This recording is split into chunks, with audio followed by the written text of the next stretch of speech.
Okay. So first of all, what is recursion?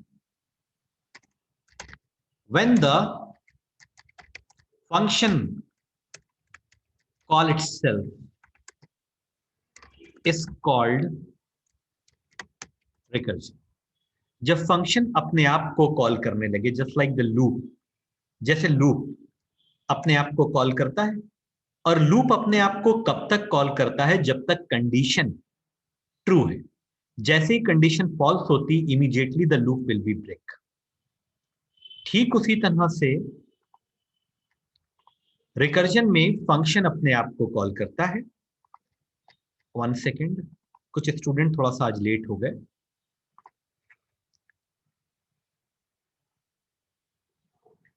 Okay, there are something in the course, कुछ चीजें ऐसी होती हैं कोर्स में जो एक बार में समझ में नहीं आती। When I was the student, मेरे साथ भी ऐसा हुआ था, आपके साथ भी होता है। हम उसको बार बार रिपीटेटिव मैनर में देखते हैं, समझते हैं, ड्राई रन करते हैं, टीचर से डिस्कस करते हैं, फिर वो चीजें आ जाती हैं। उसका रीजन ये होता है कि कुछ चीजें थोड़ी टफ होती हैं जो एक बार में कैप्चर और गेन नहीं हो पाती। ओके, लेकिन हमें गिव अप नहीं करना है। There are so many ways to different ways to understand. तो recursion is a very very important and not the easy topic. आपको इसको ध्यान से समझना पड़ेगा and constant practice is required in this topic. Okay, दो टॉपिक्स हैं हमारे कोर्स में, एक ऑब्जेक्ट पासिंग और एक रिकर्जन, जिसपे स्टूडेंट को कमांड करने में टाइम लगता है, लेकिन हो जाती है। ओके, ठीक है। One more thing I would like to discuss, GS Baluja, he is a very famous writer.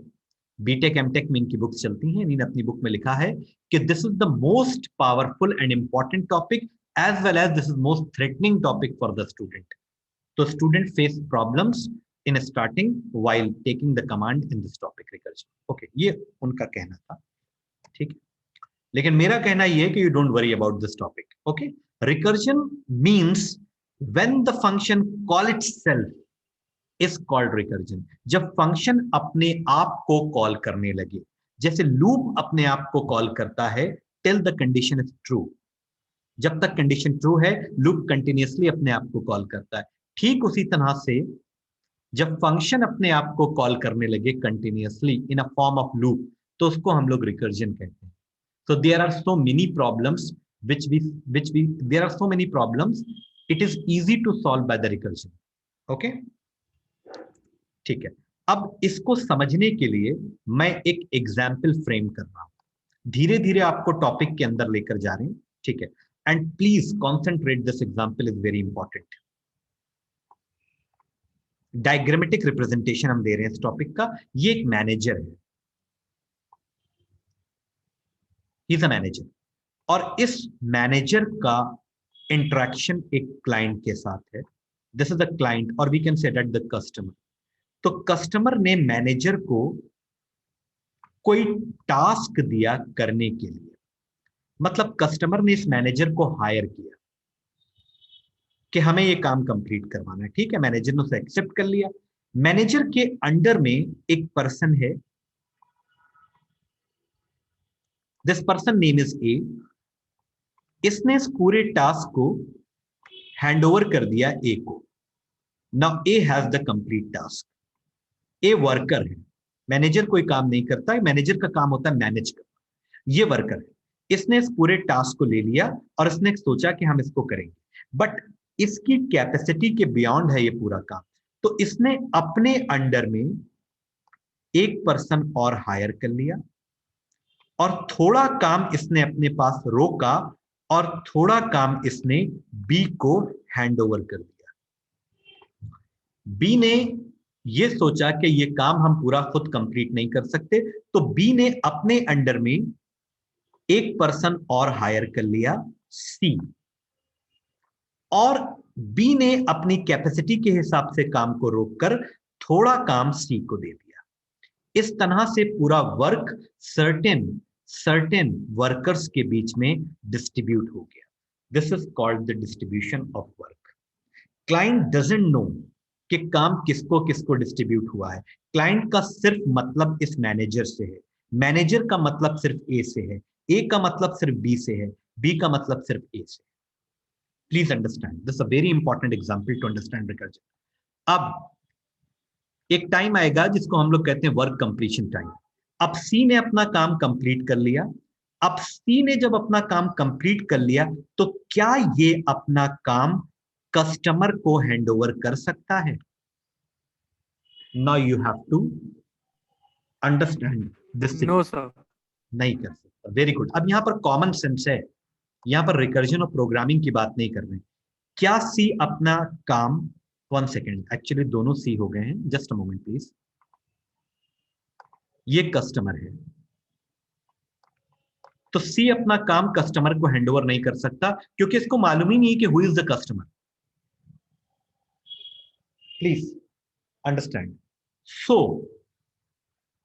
Just a moment please, I think I have given the link to, okay मैंने लिंक दे दिया। ओके सी, तो अब सी अपने काम को बी को handover करेगा और बी सी से आए हुए काम को अपने साथ, जो इसने बी ने खुद काम किया है उसके साथ सी वाले वर्क को इंक्लूड कर लेगा। Now the parts are assembling, और ये अपने वर्क को ए को हैंडओवर कर देगा। अब ए के पास तीन पार्ट्स हो जाएंगे, एक इसका अपना खुद का काम और एक नीचे से आए हुए लोगों का work. And this A will include all the task, सारा टास्क अपने साथ इंक्लूड कर लेगा, असेंबल कर लेगा। और फिर ये ए मैनेजर को देगा complete work, it is divided into 4 part, and this manager will hand over this complete work to customer. This is nothing but the recursion. इसी तरह से रिकर्जन एग्जीक्यूट होता है। Do you understand? Yes sir. Okay, clear. अब इसी example को आप ध्यान में रखिएगा और हम एक प्रोग्राम करने जा रहे हैं रिकर्जन बेस्ड। बहुत ध्यान से रखिएगा अपने माइंड में इस चीज को। और ये बनाया हमने, बहुत इंपॉर्टेंट एग्जाम्पल आपको भेज रहे हैं ग्रुप पे as a part of memory. इसको रखिएगा। कहाँ गया आपका TTS? आज हम डिफरेंट लेयर पे वर्क कर रहे हैं, तो you will not see the WhatsApp. आपको व्हाट्सएप दिखाई दे रहा है किसी को? No sir. नहीं दिखाई दे रहा, ठीक है, okay just a moment please. सब लोगों को भेज दूं मैं, आपको तो आ ही गया, ठीक है, ओके फाइन। अब देखो मैंने इसको क्लियर कर दिया। Now I want to start BlueJ, just a moment please.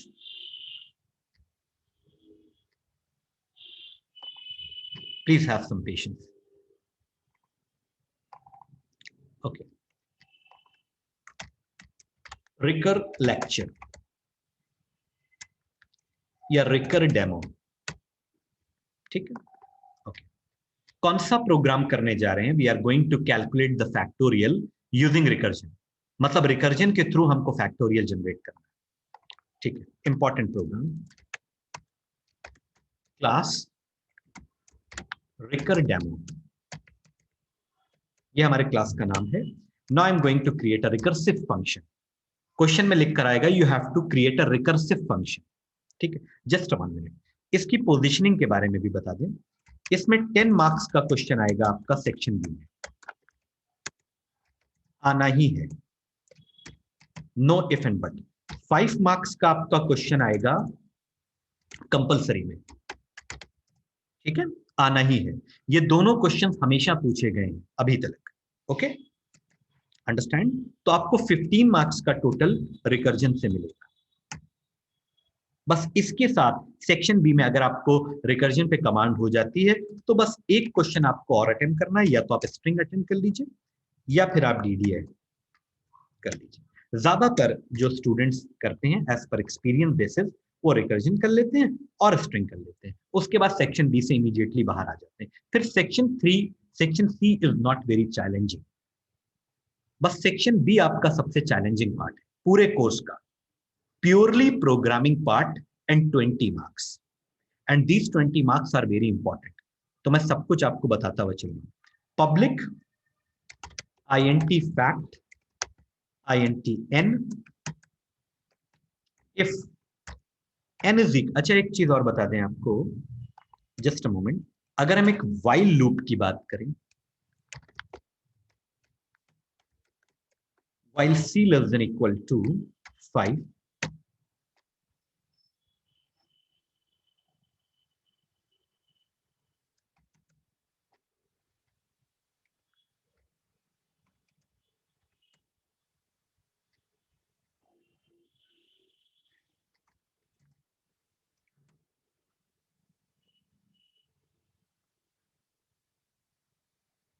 hello everyone, are you there?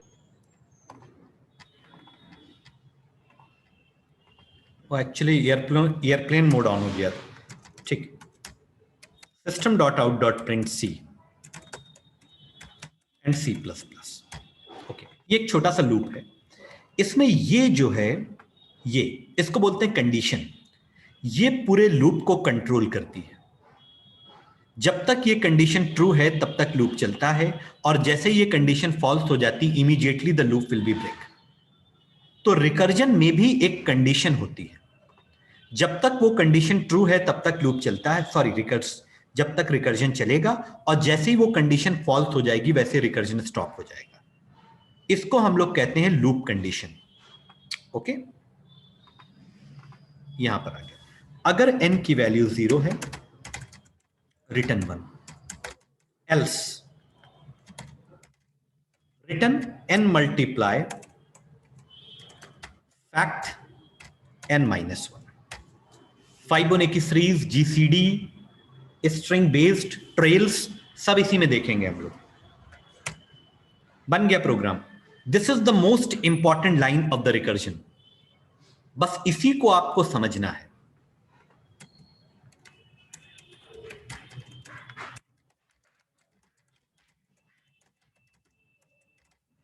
Just 1 second,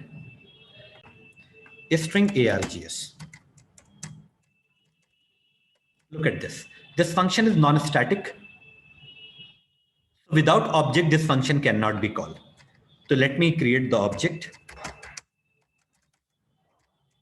This is the object of the Recur demo, and I am calling this function with the help of object, and I am passing the 5. I want to generate the factorial of 5. तो 5 का factorial होता है 1 into 2 into 3 into 5. 4 into 5 is equal to 120. Number of times you have seen.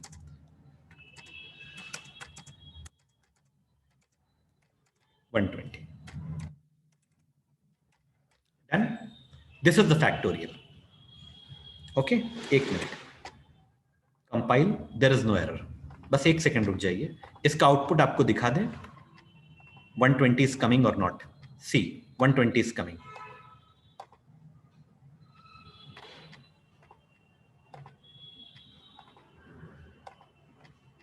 Just a moment.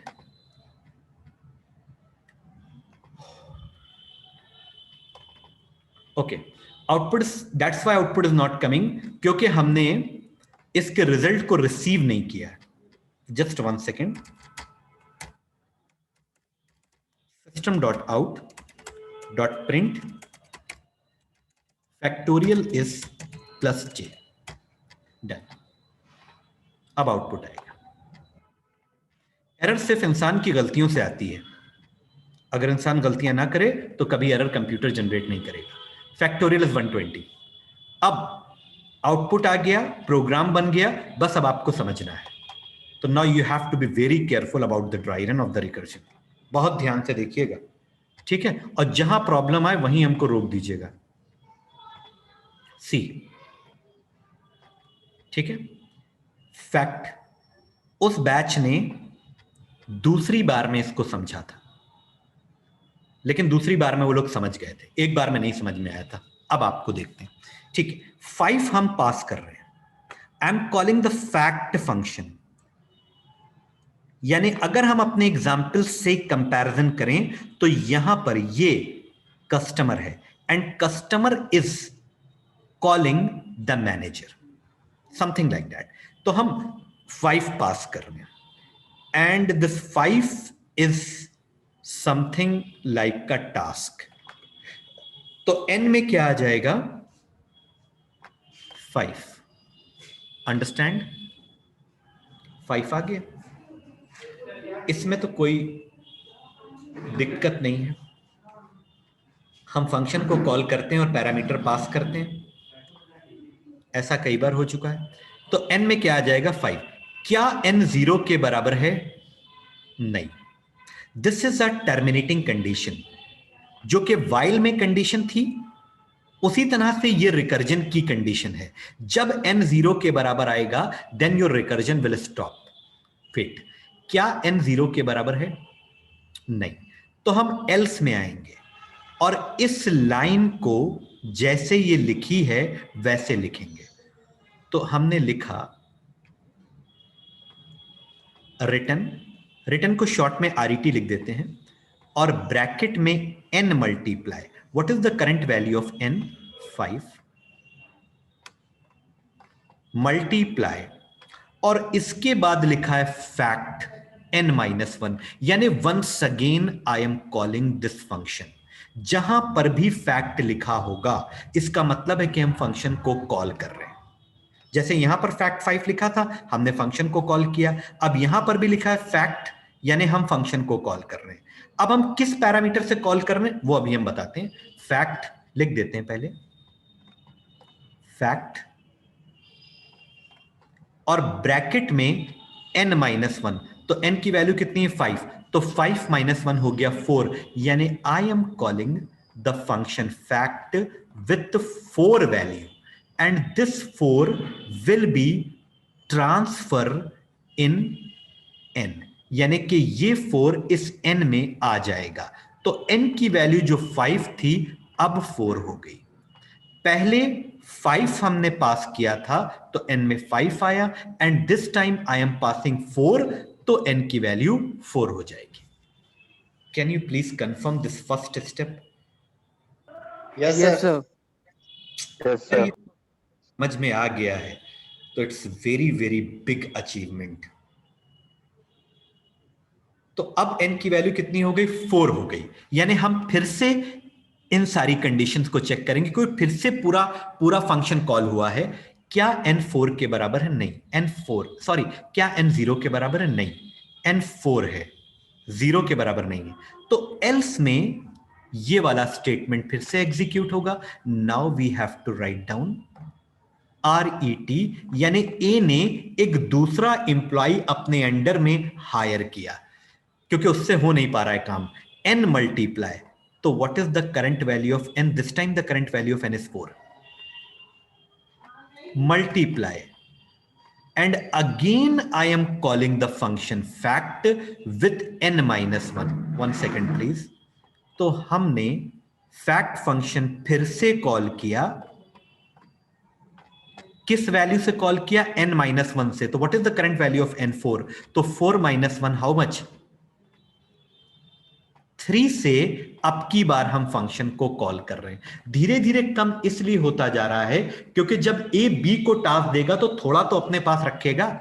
अब 1 minute भैया, ये 3 अब transfer हो जाएगा n में, तो n की वैल्यू जो 4 थी अब 3 हो गई। Do you understand the second step? Yes, sir. Yes sir. And also the girls like Pavni and Riddhi, please tell me the response। ठीक, n की वैल्यू कितनी हो गई? 3। क्या n 0 के बराबर है? नहीं, अभी भी 0 के बराबर नहीं है। ओके, एल्स में आएंगे and again we have to write down this line RET bracket में n मल्टीप्लाई, n इज 3। एक बात और बता दें, this is tough topic but it is very very interesting topic. एक बार अगर आपकी समझ में आ गया तो आप रिकर्जन के फैन हो जाएंगे। 3 2 वेरी गुड। तो अब यहां से 2 पास होगा, यानी बी ने भी अपने अंडर में एक एम्प्लॉय हायर किया। अब ये 2 जो है जा करके वापस एन में स्टोर होगा और एन की वैल्यू अब 2 हो जाएगी। 2 हो जाएगी। Please don't talk. एन की वैल्यू 0 है, मतलब आप बात करिए, अननेसेसरी जो पीछे बात हो रही है उसके लिए मना कर रहे हैं। एन 0 के बराबर नहीं, अभी भी 0 के बराबर नहीं। 0 का बराबर मतलब अभी task completion of the work नहीं हुआ। अब एल्स में आएंगे, return N multiply, wait, return n multiply, that means 2 multiply fact, and we are passing n minus 1, n minus 1 मतलब 2 minus 1 कितना 1। 1 अब ये 1 क्योंकि फंक्शन कॉल हो रहा है and we are passing 1, so that 1 also will store in n. Now the value of the n will become 1. Okay क्या n 0 के बराबर है? नहीं, अभी भी 0 के बराबर नहीं है, मींस समथिंग इज पेंडिंग, अभी भी कुछ पेंडिंग है। अब फिर से एल्स में आएंगे and I will write down return RET stands for written and n multiply, what is the current value of n? That is 1, and fact, and we are passing n minus 1, तो n की value कितनी है 1, तो 1 minus 1 0। पूरा explanation हम आपको दे रहे हैं, and this 0 will be transfer and store in n. Now the value of n will become 0. अब क्या n 0 के बराबर है? यस, अब 0 के बराबर है n is 0. Now the real game will start. अब रिटर्न 1 हो रहा है, ये 1 रिटर्न होके कहां जाएगा? This is a very big decision, क्योंकि रिटर्न हो रहा है ना, कंडीशन ट्रू हो गई। सर 0 में लास्ट वाला सर उसमें स्लॉट में कहां जाएगा? सही लास्ट वाले में 1 into fact। वेट मैं बताता हूं। Yes try. देखो, जनरली जब हम नॉर्मल प्रोग्रामिंग करते थे, नॉन रिकर्जन करते थे, तो ये 1 रिटर्न होके यहां आता था मेन में, लेकिन अभी ये यहां क्यों नहीं आएगा? उसका रीजन ये है, प्लीज मेंटेन द साइलेंस। देखो, जब हमने फैक्ट 0 से इस फंक्शन को कॉल किया, जब हमने फैक्ट 0 से इस फंक्शन को कॉल करा, तो n की वैल्यू 0 हुई, तो n 0 के बराबर है, तो ये जो रिटर्न 1 है वो रिटर्न होकर के इस फंक्शन कॉल के पास आएगा जहां से 0 पास हुआ था। मतलब इस पूरे फंक्शन कॉल से 1 रिप्लेस हो जाएगा। Do you understand? ये 1 यहां आएगा। Do you understand? ये 1 जो रिटर्न हो रहा है वो लास्ट वाले फंक्शन के पास आएगा, क्योंकि लास्ट वाले फंक्शन की वजह से 1 रिटर्न हुआ। क्लियर? ये बात समझ में आई? नहीं Yes, sir. ये नहीं समझ में आया, Yes, ये नहीं sir. समझ में आया सर। देखो, फैक्ट 0 से कॉल किया था ना, फंक्शन को फैक्ट 0 से कॉल किया था। ये देखो लिखा फैक्ट 0, जी सर। तो ये 0 कहां गया? n में गया, तो n की वैल्यू कितनी हो गई? हाँ सर। 0। n 0 के बराबर है, हाँ सर। तो रिटर्न 1, तो ये 1 रिटर्न होकर यहीं आएगा जहां से फंक्शन कॉल हुआ। एक बात समझो, हम तुमको कॉल कर रहे हैं, हमने तुमको कॉल किया, तो तुम मेरे ही पास तो आओगे, कहीं और थोड़ी चले जाओगे। तो ये 1 रिटर्न होके यहां आएगा इस पॉइंट पे, क्योंकि यहीं से 0 पास हुआ था और 0 की वजह से ही तो 1 रिटर्न हुआ है, तो यहां आएगा इस पॉइंट पे। यानी कि अब क्या हुआ, ये वाला 1 इस वाले 1 से मल्टीप्लाई होगा, तो 1 into 1 कितना हो जाएगा? 1 1 into 1। अब ये भी तो रिटर्न कर रहा है, ये जो 1 into 1 रिटर्न हुआ, तो ये रिटर्न करके अपने से प्रीवियस फंक्शन के पास जाएगा यहां पे, क्योंकि इसके जस्ट पहले ये फंक्शन कॉल हुआ। आप समझो, अब उस डायग्राम पे आओ वापस, जस्ट अ मोमेंट, 1 मिनट, उस डायग्राम पे वापस आओ। कहां गया वो डायग्राम? बस 1 मिनट के लिए, बहुत इंपॉर्टेंट फेज पे हैं हम लोग, बस ये फेज निकल गया तो यू विल अंडरस्टैंड। यार कहां गया वो डायग्राम? भेजा था अभी हमने, कहीं और भेज दिया क्या? एनीवेज, तो अगर तुमको याद हो, बहुत पुराने बैच में हम चले गए थे लास्ट ईयर के, ठीक है, अगर तुमको याद हो तो सी ने अपने काम को सबमिट किया अपने से प्रीवियस वाले को सबमिट करा। अब नीचे से आए हुए वर्क को इसने अपने साथ इंक्लूड कर लिया, यानी 1 into 2 कितना हो जाएगा? 2, and this 2 will be return back to the previous one. तो अब यहां पर कितना आ जाएगा? 2, क्योंकि नीचे से 2 रिटर्न हुआ।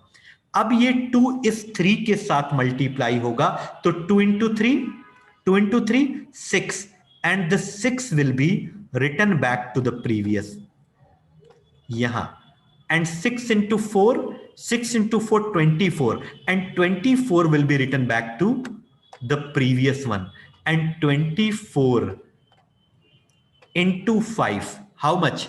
120। अब ये बताओ कि इस वाले फंक्शन को सबसे पहली बार जो ये फंक्शन कॉल हुआ था तो वो कहां से कॉल हुआ था? जो सबसे पहला फंक्शन कॉल हुआ था, सबसे पहला फंक्शन यहां से कॉल हुआ था, सबसे पहला फंक्शन, फर्स्ट फंक्शन यहीं से तो कॉल हुआ था। तो ये जो 120 है वो फाइनली रिटर्न हो करके इस जे में आएगा और यहां पर प्रिंट हो जाएगा 120। मतलब each and every employees is collecting the work, अपना काम अपने से प्रीवियस वाले को दे रहे हैं, ये अपने से and the finally the work will be collected and this will be return back to the main. पूरा डायग्राम इंप्लीमेंटेशन आपके सामने है, आई कैन एक्सप्लेन, मैं दोबारा बता सकता हूं, लेकिन पहले समझने की कोशिश करो कि कहां पर डाउट है। अच्छा, वर्ड रिटर्न का मतलब क्या होता है? वर्ड रिटर्न का मतलब होता है वापस जाओ। तो अगर यहां से रिजल्ट रिटर्न हुआ तो अपने से प्रीवियस वाले के पास आएगा, और उससे पहले भी रिटर्न लिखा है तो ये और पीछे जाएगा, और वहां भी रिटर्न लिखा है तो वो और पीछे जाएगा, और फाइनली पूरा पीछे जाते जाते जो पूरा रिजल्ट है वो यहां आ जाएगा मेन में। This is all about recursion. अब ये चीज जो मैंने आपके सामने बनाई है, स्टैक एंड फ्रेम्स, ये आपको दिखाई नहीं देते, ये मेमोरी के अंदर बनते हैं, तो स्टडी से ये निकल के आया। आराम से देखो और बताओ कि कहां पे प्रॉब्लम है।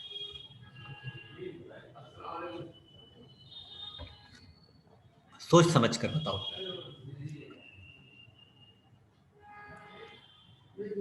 हम दोबारा फिर बता देंगे।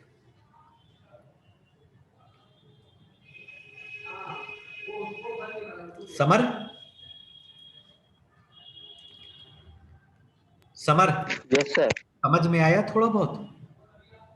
सर समझ गए। रिधि, पावनी, यस सर, कहां पे समझाएं दोबारा? समझ गए सर, आ गए समझ में। अभी पूरी तरीके से तो नहीं आया होगा। लीजा, सर मोस्टली सब पार्ट 11 में भी किया था। हाँ किया था, वेरी गुड। देखो जितने भी स्टूडेंट्स इस टाइम बैठे हैं वो सब फर्स्ट ईयर पढ़ के आए हैं, सबने किया है, ठीक है? जी sir. So should I explain it again? एक बार हम फिर से बताएं पूरे नो प्रश्न? Sir. No sir, no sir. No sir. Good, very good, ठीक है। अगर कोई प्रॉब्लम है तो मुझे बताओ, मैं दोबारा एक्सप्लेन कर दूं, ठीक है? बस तुम्हें जिन बातों पर ध्यान रखना है, ये रिटर्न करेगा तो ये यहां नहीं आएगा, क्योंकि इसके ऊपर भी कुछ है, इससे प्रीवियस कुछ है, इससे प्रीवियस भी फंक्शन है, तो ये अपने रिजल्ट को अपने से प्रीवियस वाले को ही हैंड ओवर कर सकता है। क्योंकि रिटर्निंग का मतलब होता है, अगर जैसे यूं समझो, you are doing some marketing. तो तुमने मार्केटिंग में बहुत ही इंपॉर्टेंट एग्जाम्पल है, very very important example. The second example is very important. तुम मार्केटिंग कर रहे हो, ठीक है। मार्केटिंग जब तुमने स्टार्ट की, शॉपिंग, तो तुम एक शॉप पर रुके, तुमने यहां पर परचेजिंग कर ली, लेकिन सामान उठाया नहीं अभी। उससे कहा हम लौटते में ले लेंगे आपसे, पेमेंट कर दिया। फिर आप दूसरी शॉप पे गए, आपने वहां भी परचेजिंग कर ली, बट आपने सामान उससे लिया नहीं। फिर आप सी में गए, अब आपकी शॉपिंग कंप्लीट हो गई। और शॉपिंग कंप्लीट करने के बाद ये 3 शॉप्स थी जिन पे आपने शॉपिंग कंप्लीट कर ली, और फिर आप मॉल में चले गए, वहां पर आपने लंच कर लिया या डिनर। अब आप वापस आ रहे हैं, तो सबसे पहले आप यहां रुकेंगे और यहां पर रुकने के बाद अपना सामान कलेक्ट करेंगे, और फिर आप इससे पहले वाले पे आएंगे, वहां से अपना सामान कलेक्ट करेंगे। और जब आप यहां से सामान कलेक्ट करेंगे तो आपके पास सी शॉप का और बी शॉप दोनों का सामान होगा, and you will collect your parcel or packet from the A shop, then you will have the 3 packets, and finally you will come back to home. This is all about recursion. आप चाहें हम यहां से वापस आ जाएं, not possible, क्योंकि आप यहां से आ जाएं, नहीं, आपको सारी शॉप्स को वापस रिविजिट करना होगा, then you can come back to. Okay, so guys, this is all about the recursion, and I think that it is sufficient for today's class. Okay, in the next class, questions, but you have to do the practice. Print screen और print sir भेज रहा हूं। हाँ, yes sir आज इसकी video मिल सकती है sir? हैरिश video, sir आज इसकी वीडियो मिल सकती है रिकर्जन वाली? हाँ, आज नहीं मिल पाएगी, ठीक है। अभी अपलोड करने में थोड़ा टाइम लगेगा, ठीक है।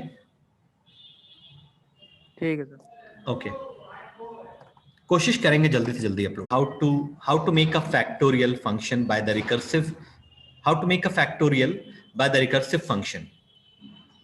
कलर चेंज हो रहा है, ओके, पी सकते हैं तासीर कैसी, ठीक है। Okay, so today I want to discuss one more recursive function, digit extraction using recursion.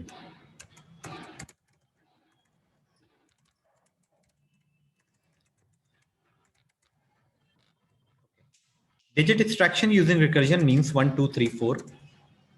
This is 1234, and I want to extract all the digits, like 1 should be separated, 2 should be separated, 3 should be separated, 4 should be separated. And after extracting the digit, suppose I want to calculate the sum of all the digit, like that. 10. One more example we can consider. Suppose this is a number and I want to count how many digits are there. It is again a digit extraction question. I want to extract all the digits, then I have to count how many digits are there. So there are total 4 digits. इन दोनों functions को हमें recursive करना है। Recursion की sheet आप लोगों की prepared हो गई है, तो थोड़ा सा हम और रिकर्जन पे डिस्क्रिप्शन कर लें, थोड़ा सा और हम लोग डिस्कशन कर लें रिकर्जन पे, then I will distribute the sheet. Okay, recur demo, हम लोगों ने एक क्लास बनाया था जिसका नाम था रिकर डेमो, ये this one, and we have done the factorial. अब इसको हम हटा देते हैं। I want to delete this function and I want to create another function sum, which is accepting one parameter. My question is extract all the digit and calculate the sum. If n is equal to 0, then return 0, else return n modulus 10 plus sum n divided by 10. That's it. बन गया programme. कुछ चीजें recursion से बहुत easy होती हैं और कुछ चीजें लूपिंग से बहुत इजी होती हैं। बस रिकर्जन का आपको कॉन्सेप्ट समझना है। And my function name is sum, and I am passing 125. So answer should be 5 plus 2 7, 7 plus 1 8. और यहां पर हम लिख देते हैं sum of digits are j, क्योंकि j जो है after calling the function sum, whatever the function is returning, it will be stored and saved in j, and j we are printing. So I have passed 123. So answer should be 7. Let me check. The 7 answer is coming on a screen. 8, sorry. 5 plus 2 7, 7 plus 1 8. 125. 8. 8 is the sum of all the digit, that is 125. अब इस number को हम input करके भी पास कर सकते हैं, वो एक डिफरेंट डिस्कशन है. अभी हमारा डिस्कशन जो है वो रिकर्जन पे चल रहा है. इनपुट करके भी हम पास कर सकते हैं, वो कोई प्रॉब्लम नहीं है. अब इसको समझना है कि ये कैसे सम कैलकुलेट कर रहा है, कैसे डिजिट एक्सट्रैक्ट कर रहा है. तो you have to concentrate on the dry run. Please look at 125.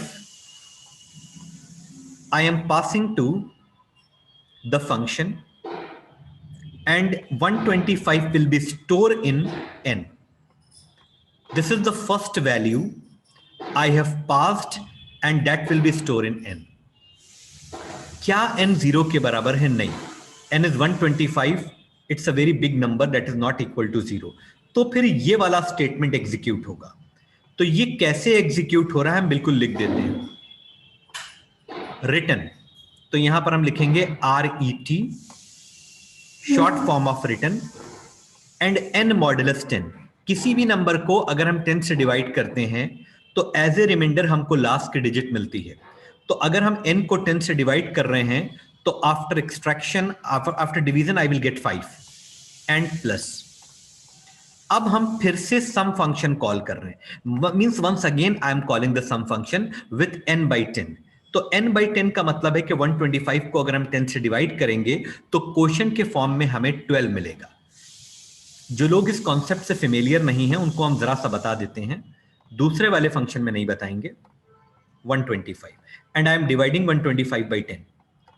तो 10 1s are 10, 25, then after that 10 2s are 20,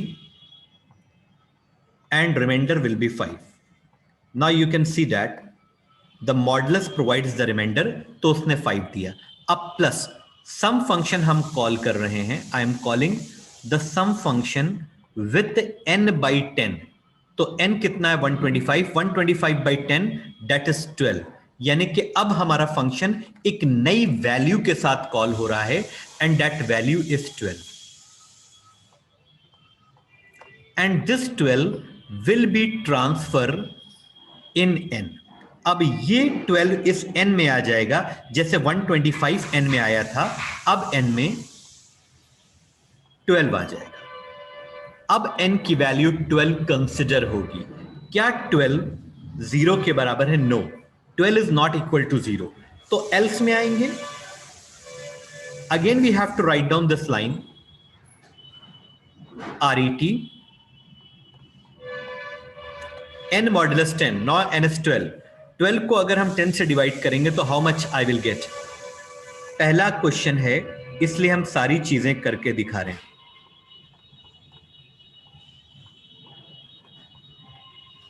reminder is 2. तो यहां पे 2 आएगा because I am using the modulus operator, and modulus operator provides the reminder.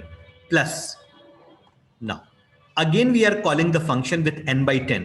तो n कितना था? 12. 12 को अगर हमने 10 से डिवाइड करा तो क्वोशिएंट के फॉर्म में 1 आएगा, means this function will call by 1. तो let me write sum, and bracket में आ जाएगा 1 because 12 divided by 10 is 1. Now this new value 1 will be stored again to n. अब हमारा n जो 12 था that will be reduced and वो 1 हो जाएगा. लेकिन अभी भी ये कंडीशन ट्रू नहीं है. जब तक ये कंडीशन ट्रू नहीं होगी तब तक हमारा रिकर्जन स्टॉप नहीं होगा. तो n 0 के बराबर है? नहीं. else में फिर से आएंगे, n मॉडुलस 10. वेट, पहले हम लिखेंगे return n modulus 10, what is the current value of n? That is 1. अगर किसी सिंगल डिजिट को हम 10 से डिवाइड करते हैं तो 10 जीरो जा 0 जाएगा और रिमाइंडर बचेगा 1. इंटीजर केस में, फ्रैक्शनल में नहीं जाएंगे क्योंकि n और 10 दोनों हमारे इंटीजर्स हैं. तो n मॉड्यूलस 10, तो n इज 1. 1 को अगर हम 10 से डिवाइड करेंगे तो रिमाइंडर हमारा आएगा 1. तो 1 we have to write over here, then plus का साइन एंड सम, यानी again I am calling the function. Function अपने आप को बार बार कॉल करता है, उसी स्टेट को और कंडीशन को रिकर्जन कहते हैं. n/10, तो n को, n हमारा 1 था, 1 को अगर हमने 10 से डिवाइड करा तो क्वोशंट के फॉर्म में हमारे पास 0 आएगा. Now we are calling this function by 0. अब ये 0 वैसे ही ट्रांसफर होकर के n में जाएगा. Now the value of n will become 0. Okay, अब आपको समझना है कि अब कैसे कैलकुलेशन होगा. जब n 0 के बराबर है, नाउ n इज 0, तो अब रिटर्न होगा 0. ये रिटर्न 0 वहीं आएगा जहां से लास्ट फंक्शन कॉल किया गया था. तो लास्ट फंक्शन यहां से कॉल किया गया था, तो ये 0 रिटर्न होकर के इस फंक्शन के रिप्लेसमेंट में यहां 0 आ जाएगा. अब ये 0 इस 1 से ऐड होगा तो 1 + 0 1. अब रिटर्न होकर ये अपना रिजल्ट रिटर्न करके अपने से प्रीवियस फंक्शन को देता है. तो अगर अपने से प्रीवियस फंक्शन को रिजल्ट रिटर्न करके देगा तो 0 + 1 1. अब ये जो रिजल्ट प्रीवियसली नीचे से ऊपर आ रहा है, ये 1 इस 2 के साथ ऐड होगा तो 1 + 2 3, और ये अपने रिजल्ट को अपने से प्रीवियस फंक्शन को देता है. तो यहां पर आ जाएगा 3 एंड 3 + 5 दैट इज 8, और 8 फाइनली वहां रिटर्न होके जाएगा जिसने सबसे पहले इस फंक्शन को कॉल करा. तो सबसे पहला फंक्शन यहां से कॉल किया गया था, so that 8 will be transfer इन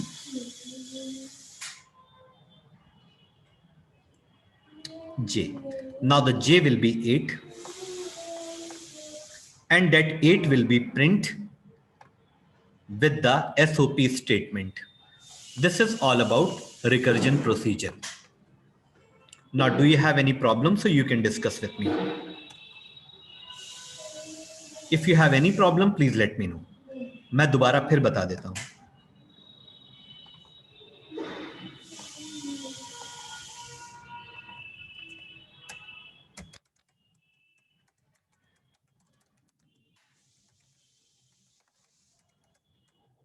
इसे अपनी कॉपी पे लिख लीजिएगा.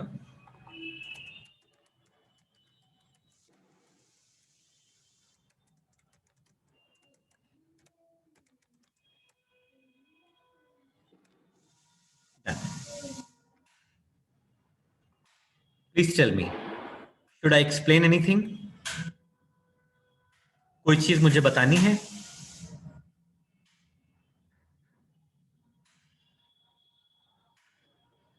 अगर हमें सारी डिजिट्स का प्रोडक्ट करना होता है,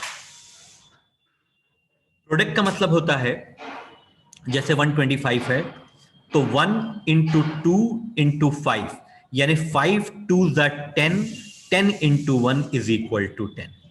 तो हम इसमें 2 चेंजेस करेंगे. प्रोडक्ट के केस में हम 0 रिटर्न नहीं करते, क्योंकि अगर हम 0 रिटर्न करेंगे देन एवरीथिंग विल बी 0. तो यहां 1 रिटर्न करेंगे, और जहां हम प्लस का साइन यूज कर रहे थे वो मल्टीप्लाई हो जाएगा. तो by the very minor change हमारा अब सम ऑफ डिजिट की जगह पर ये प्रोग्राम बन गया प्रोडक्ट ऑफ डिजिट. हम इसे रन भी कर सकते हैं. तो 5 2s are 10 and 10 × 1 = 10. Let me run this. See what output is coming 10. Now this is the product of all the digits. अब कैसे होगा प्रोडक्ट? बस कुछ आपको ऐसा कुछ ज्यादा डिफिकल्ट नहीं है. जहां पर आपने प्लस के साइंस कंसिडर किए थे वहां पर आप मल्टीप्लाई का साइन ले लेंगे. मैं दिखा देता हूं आपको. ये आपका मल्टीप्लाई हो जाएगा, ये मल्टीप्लाई हो जाएगा, ये मल्टीप्लाई हो जाएगा, और लास्ट जो आपका 1 रिटर्न हो रहा है, पहले 0 आ रहा था, अब यहां पर 1 आएगा, क्योंकि जो वैल्यू हम रिटर्न करते हैं वही आती है। ये लास्ट में यहां क्यों आ रही है? क्योंकि जब सम 0 से हमने इसे कॉल किया तभी n की वैल्यू 0 हुई, तो इसकी वजह से, इस फंक्शन कॉल की वजह से यहां से रिटर्न 1 हुआ, तो ये 1 यहां आएगा। इस फंक्शन कॉल की वजह से 1 रिटर्न हुआ, तो ये 1 रिटर्न होके यहां पे आएगा। तो अब ये 1 इस 1 से मल्टीप्लाई होगा और अपना रिजल्ट ये अपने से प्रीवियस वाले को देता है। तो 1 इंटू 1 1 और 1 इंटू 2 2। अब ये 2 ऊपर जाएगा और 2 इंटू 5 दैट इज 10, और 10 जो लास्ट, मतलब यहां से हम ऊपर जा रहे हैं, तो जब यहां से ऊपर जाते हैं तो इस फंक्शन कॉल का जो रिजल्ट होता है वो मेन में आता है, इसका नहीं। इसका रिजल्ट अपने से ऊपर वाले के पास जाएगा, इसका और ऊपर वाले से, लेकिन इस फंक्शन कॉल का जो रिजल्ट होगा वो मेन में आएगा, क्योंकि सबसे पहला फंक्शन यहीं से कॉल किया गया था। This is all about recursion story. अब हम एक काम और कर सकते हैं। दूसरा एक फंक्शन था ये n is equal to 2 3 4 5, we have to count the number of digits। अब मैं आपको 2 मिनट का टाइम दे रहा हूं, अगर आप इसको ट्राई करें तो दैट्स वेरी गुड। हमें नंबर ऑफ डिजिट्स को काउंट करना है, we have to count the number of digits. ये प्रोग्राम आपके सामने है, सोचिए कि इसमें कहां पर क्या रिप्लेसमेंट किया जाए कि ये नंबर ऑफ डिजिट्स के काउंट का प्रोग्राम बन जाए। बहुत छोटा सा चेंज करना होगा।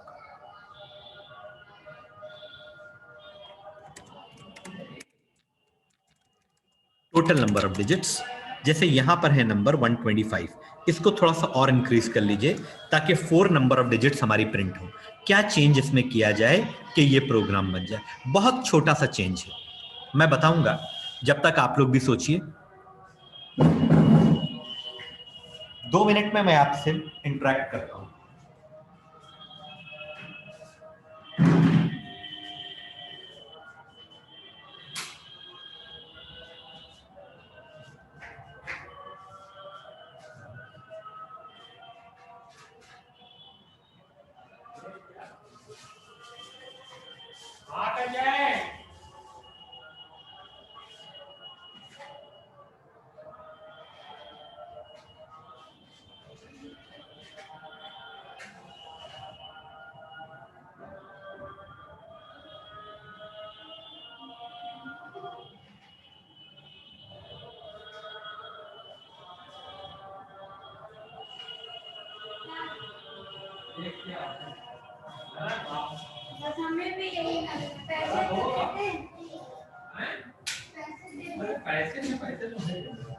क्या कैसा दर्द?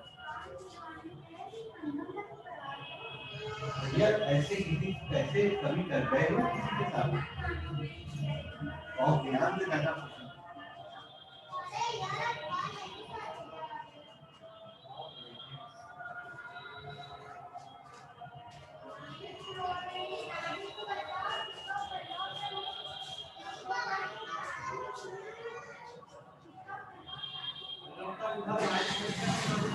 अरे आराम की बात जाना भैया, आराम की बात। ये मालूम है कि कहाँ जाना है? जूते पहने, जूते पहने। बताइए, पियर्सिंग के लिए जा रही है? आजकल की जनरेशन और बच्चे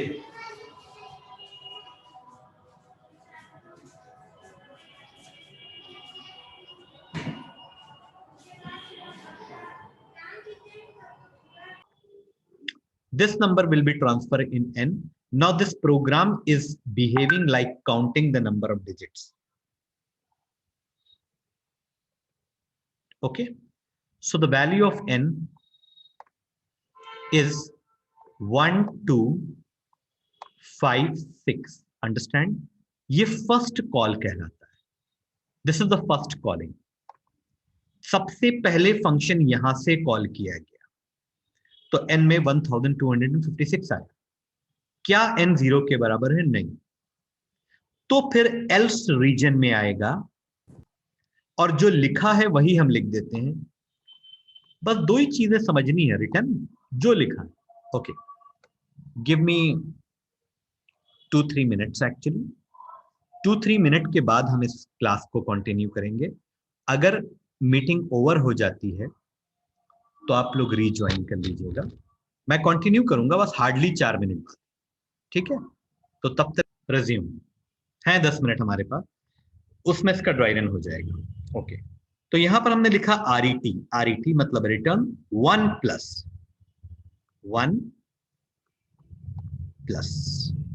तो हमारी लॉजिक ये है कि जितनी डिजिट हम इसमें से एक्सट्रैक्ट करेंगे, हटाएंगे, उतनी बार हम 1 प्लस करते जाएंगे।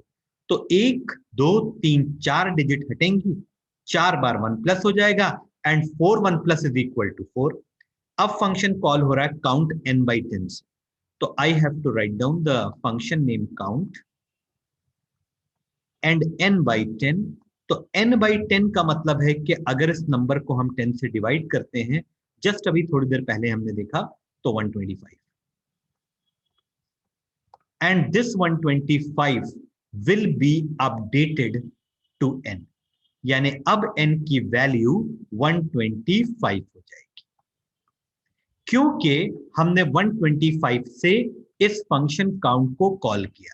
तो जिस वैल्यू से हम कॉल करते हैं वही वैल्यू n की अब कंसिडर होगी। क्या n 0 के बराबर है? नहीं। एल्स में आए return 1 plus. Okay, then again we have to write down return 1 plus count and I am calling the function n by 10। तो 125 को अगर हम 10 से डिवाइड करेंगे तो रिड्यूस होकर ये 12 हो जाएगा एंड 12 से अब हम फंक्शन को कॉल कर रहे हैं। तो अब अगर हम 12 से कॉल करेंगे, so this 12 will be store in n। तो now the value of n will become 12। 12 हो जाएगी। क्या 12 0 के बराबर है? नहीं। तो return 1 plus. Okay, return 1 plus count.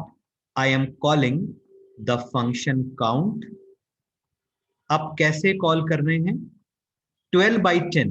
तो 12 by 10 का मतलब ये हो गया कि 1 से फंक्शन कॉल होगा, ये 1 है and this 1 will be store in n। अब n की वैल्यू 12 से रिड्यूस होकर 1 हो जाएगी। नाउ लेट मी चेक, क्या n 0 के बराबर? नहीं। जब तक ये कंडीशन ट्रू नहीं होगी तब तक रिकर्जन का प्रोसेस स्टॉप नहीं होगा। तो n 1 के बराबर है? नहीं। एल्स में 1 प्लस रिटर्न 1 प्लस। सो RET, बहुत आराम से मैं समझा रहा हूं, 1 प्लस काउंट एंड काउंट के बाद हम फंक्शन को कॉल कर रहे हैं n by 10 से। तो what is the current value of n? 1। 1 को अगर हम 10 से डिवाइड करेंगे तो सिंगल डिजिट जब भी डिवाइड होती है तो आंसर 0 आएगा। Now this 0 will be transfer in n। अब n की वैल्यू फाइनली रिड्यूस होकर 0 हो जाएगी। क्या n 0 के बराबर है? Yes, n is equal to 0। तो अब अगर n 0 के बराबर है तो रिटर्न होगा 0। अब रिटर्न होकर ये 0 कहां जाएगा?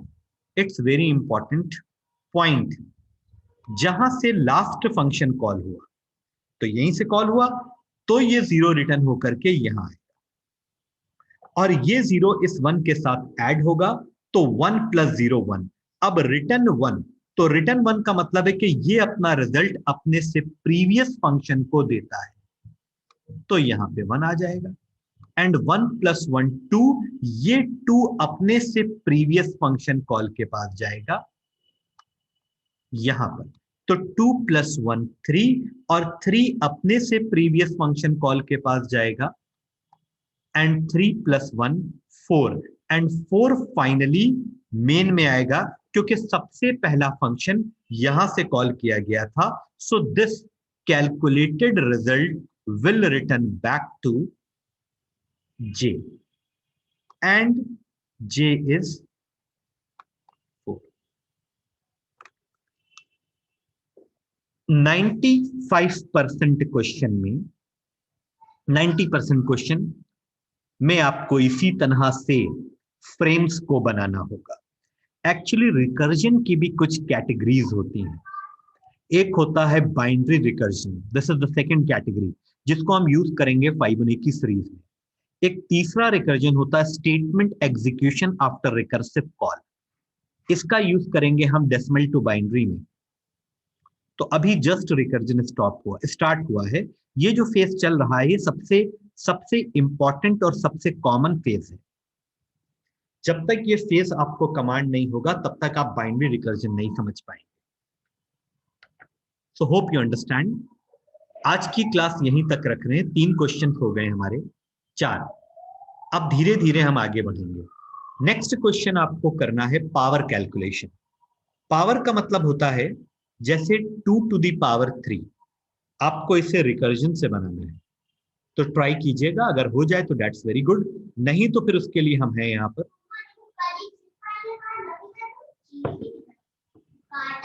I am just copying in your group. Practice कीजिए। ये टॉपिक निकल गया तो समझ लीजिए आपका कोर्स निकल गया। Okay, so I am closing the session. बाकी इसकी प्रैक्टिस कीजिएगा, मैंने आपके ग्रुप में भेज दिया।